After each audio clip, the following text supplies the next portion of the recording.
Oi, meus amores, como vocês estão? Pega aí o livro de história e vamos começar a nossa aula falando um pouquinho sobre o cotidiano no mundo antigo, aqui na página 92. Vocês estão lembrados que a gente terminou o capítulo 2, não foi? E agora a gente vai começar o capítulo 3, o cotidiano do mundo antigo.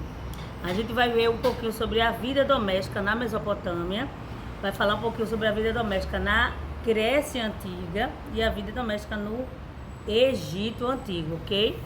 Então, vamos acompanhar a leitura na página 92, que na antiguidade as pessoas organizavam seu cotidiano entre as atividades domésticas e religiosas, de trabalho e de lazer. O papel desempenhado pelos homens e mulheres variava na sociedade para a sociedade, né? O papel de cada ser humano. A vida doméstica na Mesopotâmia, além do espaço de convivência e de moradia, as casas da Mesopotâmia eram espaços de culto aos ancestrais, onde as pessoas moravam. Havia um espaço de objetos considerados sagrados. As mulheres, por exemplo, nas classes médias mais ricas, elas recebiam um dote e quase nunca exerciam trabalho fora de casa, né? Porque tinham mais condições. As mulheres pobres, elas exerciam trabalhos como a produção artesanal, como cerâmica e teares, né? Então, o trabalho lá na Mesopotâmia em relação às mulheres eram diferentes dependendo da classe social. Aí a gente tem uma miniatura de uma casa na Mesopotâmia produzida há cerca de 4.500 anos atrás. É uma peça suméria acadiana encontrada na Síria. Então tá aí, ó, como se fosse uma casa naquela época, como tá aí no livro de vocês. E justamente mostrando que a casa ela também servia de culto às ancestrais, às pessoas antigas, né? Pessoas passadas da própria família. A vida doméstica já no Egito Antigo, as pessoas viviam em pequenas vilas, as casas eram simples e havia um espaço de culto aos deuses, né? Porque eles tinham vários deuses. Assim, as casas eram simples, né? Como a gente já falou. Algumas atividades essenciais de alimentação, como preparo do pão e da cerveja, que a gente já tinha falado que é bem antigo, desde aquela época, né? Eram tarefas executadas por homens e mulheres, né? Fazer o pão, né? A caça era praticada só pelos homens. E os jogos de tabuleiros eram uma atividade de lazer muito comum. Isso no Egito. As mulheres, em geral, elas podiam exercer as mesmas profissões que os homens, totalmente diferente lá da Mesopotâmia. Apesar de não ocuparem funções ligadas ao Estado, elas não sofriam restrições para aparecer em público e participar de cerimônias religiosas. Já era uma questão bem mais aberta, né? Os egípcios também administravam os bens familiares, podendo vender e comprar propriedades ou controlar o comércio. A gente já está vendo aí a relação cotidiana bem diferente de uma para outra. Já na vida doméstica na Grécia, como a gente está vendo aqui na página 93, na Grécia Antiga, a maioria das casas tinham espaços comuns, como pátio interno, depósitos e dormitórios. Era tudo comum para todo mundo. O pátio interno e depósitos existiam também divisões entre os espaços destinados aos homens. Então tinha espaço aos homens e para as mulheres. O local destinado à atividade de homens se chamava andron. E ali se reuniam para conversar, cantar e ouvir música. O local reservado para mulheres era o gineceu. E ali faziam atividades como a tecelagem e a preparação de farinhas. Na Grécia Antiga, as mulheres não tinham acesso à educação. Olha só. Ou a atividades políticas. Aquelas que participavam da vida pública faziam por meio de religião ou como sacerdotisas, não é isso? Então a gente tem um detalhe em cerâmica da grega, produzida há cerca de 2.500 anos atrás. A gente está vendo aqui como se dava, né, tudo isso. Então a gente viu algumas diferenças da vida cotidiana de mulheres e homens, modelos de casas, das pessoas, né, cotidiano antigo da Mesopotâmia antiga, do Egito antigo e da Grécia antiga, né? Em relação a mulheres, umas num local poderiam trabalhar, outras não poderiam, uma tinha direito à educação, outras não tinham. Então você vai responder aí na página 93 como era o cotidiano das mulheres na antiguidade. Então você vai falar de cada um deles, né? Porque não são iguais. No segundo você vai ler a afirmação e colocar verdadeiro ou falso. Os jogos de tabuleiro eram uma atividade de lazer muito comum no Egito Antigo. Vai ver aí, é no Egito mesmo, tá? Na Mesopotâmia, as casas tinham um espaço destinado ao culto dos ancestrais. Vai lá, verdadeiro ou falso. E na Grécia Antiga, as mulheres tinham acesso à educação e à vida política. Olha, eu acho que não. Então, vamos ver aí. Então, no terceiro, aí você vai responder. A vida cotidiana na antiguidade é parecida com a organizada nos dias de hoje, atualmente. Converse com os colegas de semelhanças e diferenças. Então, tem algumas coisas parecidas e outras não. Então, vocês vão aí dar uma lida, ver como é que se dá hoje. E hoje as mulheres já trabalham, participam da política, participam da área religiosa. As crianças também. A casa também é diferente, não é um passo comum para todo mundo. Então, vai aí e responde essa atividade. Aí a gente vai passar agora para a página 94, o Dia das Crianças na Antiguidade. Olha só que coisa bem interessante. Como é que se dava, né? Outubro está chegando aí, né? Dia das Crianças. A gente começou setembro agora, mas vamos ver como é que se dava na Antiguidade. A concepção de infância, ela não foi a mesma ao longo do tempo. Mas como assim, tia? Criança não é criança, mas a relação de visão do ser humano foi mudando ao longo do tempo. Entre os povos na antiguidade era comum que as crianças trabalhassem com seus pais nos campos ou nas atividades artesanais. Mas hoje muita gente também trabalha, tem crianças que trabalham.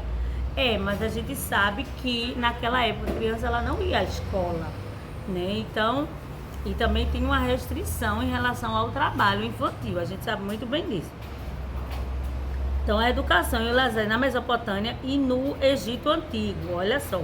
A Mesopotâmia, entretanto, alguns jovens sumérios frequentavam a Eduba, uma espécie de escola onde aprendiam o ofício da escrita. A formação demorava anos e por isso começava muito cedo. Agora já jovenzinho, não era criança. Os alunos tinham aula de astronomia, matemática e literatura. A disciplina era muito rígidas e as jornadas diárias eram longas, bem cansativas.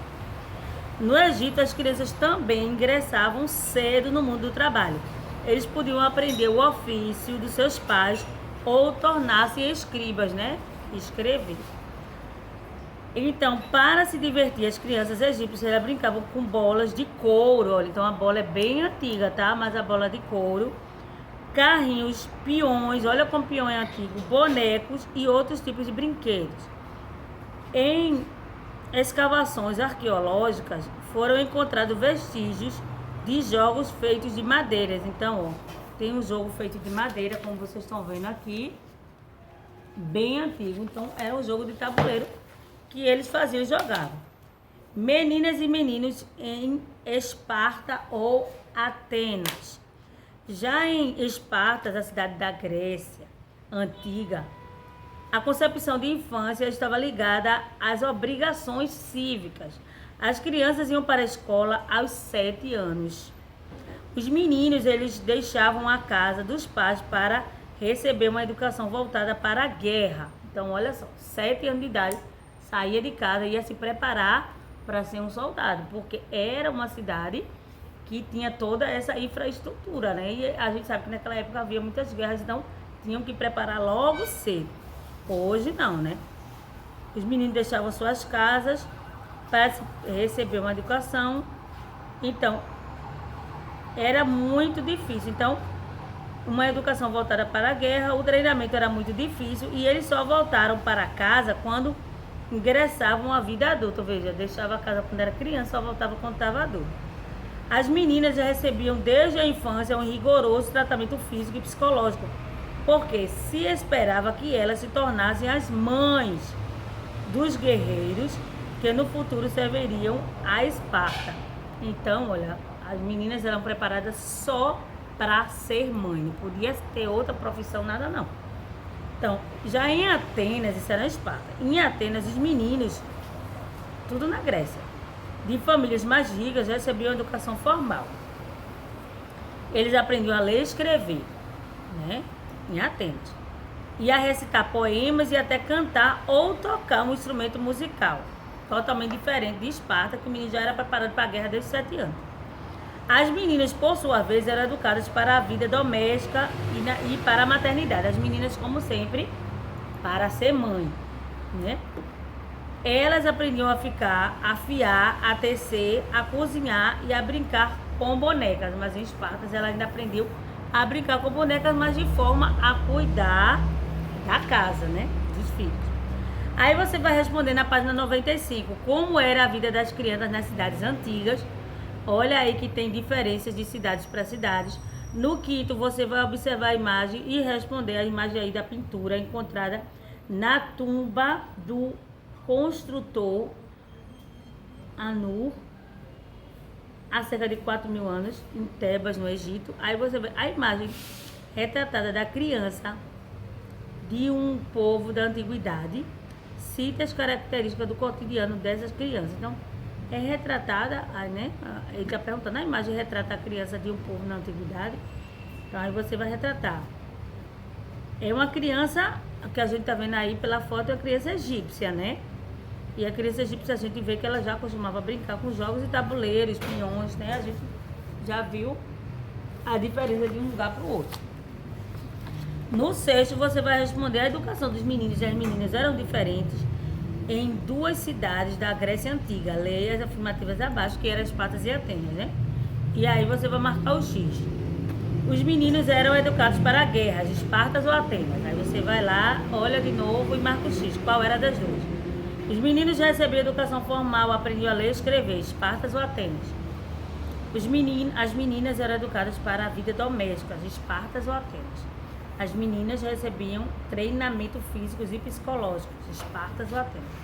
Aí marca um X aí.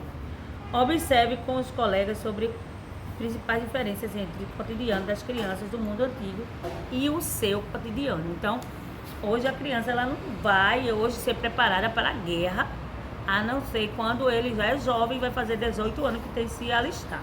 Totalmente diferente, né? Hoje a criança ela já tem direito, pelo Estatuto da Criança e do Adolescente, direito a brincar, né? Tem os direitos e tem os seus deveres, né? De estudar também. Então é totalmente diferente. Ela é educada para uma sociedade moderna, né? Não é para uma guerra, mas para aprender futuramente a trabalhar, se ela desejar, a menina também. Então é totalmente diferente aí. Então escreve aí o que você... Para concluir, a gente vai dar uma olhadinha aí, mumificar os mortos. Como as pessoas faziam isso, as professoras. Então, a gente vê muito isso em filmes, né, do Egito Antigo. Então, tem aqui mostrando na página 96 e 97 para vocês responderem. Na página 96, ele está dizendo assim: mumificar os mortos, os egípcios acreditavam que a vida após a morte. A gente já estudou sobre isso, né? Então, essa crença era o ponto central da religião egípcia.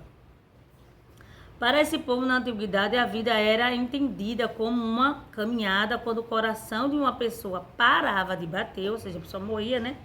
Esse percurso era interrompido e era preciso preparar o morto para que, após a morte, ele pudesse retornar ao caminho. Por isso, o ritual de mumificação era uma das práticas funerárias mais importantes do Egito Antigo. A preparação da múmia para o enterro tinha como função purificar o corpo para a eternidade. Eles acreditavam nisso. Então, tinha aí mostrando toda a técnica da mumificação, que variava de acordo com os recursos de pessoas. Quem tinha mais condições, mumificava melhor, né? Esse processo, ele gerou grandes conhecimentos sobre a anatomia humana pelos egípcios, que ajudou o desenvolvimento da medicina. Então, ou seja, mumificava quando abria, depois de anos, estava lá do mesmo jeitinho, né? Claro que a carne, mas o osso estava lá intacto. Então, aí tem um sarcófago da múmia há cerca de 2.700 anos atrás. Está mostrando aí como ficar ele. Primeiro, o sacerdote lavava o corpo do morto com água e essências aromáticas, né? Para deixar um cheiro bom, né? Os órgãos internos eram removidos e guardados em umas vasilhas chamadas de canopus, né? Tirava lá os órgãos internos, o coração e tal, e deixava só o corpo lá vazio, como está mostrando aí aberto, né? Então, o coração era considerado o centro da inteligência e da força vital, não? Então, ele não acreditava que a inteligência ficava na mente, na cabeça, mas sim no coração. E o indivíduo, para isso, geralmente permanecia no corpo sobre o local exato, o coração se localizava um amuleto de forma de um escaravelho. Então, ele tirava o coração e botava esse amuleto aqui, escaravelho do coração, feito de pedra, cerca de 3.300 anos atrás, né? Bem interessante, é conhecimento, né? Que a gente, às vezes, não tem, então a gente vai aprendendo. Aí, depois da técnica, após a retirada dos órgãos, o corpo era coberto com bicarbonato de sódio, né? Que a gente ainda usa hoje, para secar e preservar o cadáver. Depois o corpo ele permanecia assim por 60 dias, olha só, estava conservado lá. Totalmente diferente de hoje, né? Que deixar 2, 3 dias, se não tiver essa técnica, já entra em estado de putrefação, né? Então, dias para desidratar. Depois desse período, o corpo era preenchido com óleos e resinas para perfumá-lo e conservá-los. Só depois que finalmente o corpo era envolvido em faixas de linho fino, com joias, colocava joias, viu? E amuletos para protegê-los e colocado num sarcófago, né? Que era como fosse hoje o local que coloca lá a gente diz a urna funerária, né? Que podia ser simples ou ornado com ouro, tá? Porque tinha muitas condições, faraós era com ouro. No Egito Antigo, poucos podiam arcar com essas despesas para a mumificação, e o corpo dos pobres era envolto em uma mortalha de linho e depositado nas areias no deserto, para que a aridez do ambiente conservasse, né? Não tinha toda essa condição.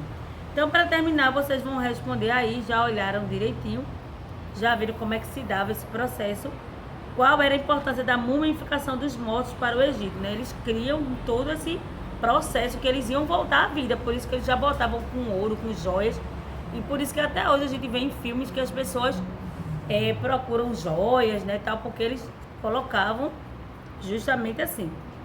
Aí o segundo, como o processo de mumificação ajudou a desenvolver a medicina, né? Ajudou bastante a estudar esse funcionamento dos órgãos, ampliou o conhecimento sobre a anatomia humana, então tá aí como a gente estudou. Então por hoje a gente dá uma paradinha em história, porque na próxima aula, capítulo 4, a gente vai estudar sobre a atividade econômica e a tecnologia na antiguidade, na página 98, e hoje a gente começou a partir da página O Cotidiano do Mundo Antigo, da 92, até a página 97, sobre a mumificação. Beijinho pra vocês, até a próxima aula. Estudem, tá certo? Tudo direitinho. E envie as atividades para correção.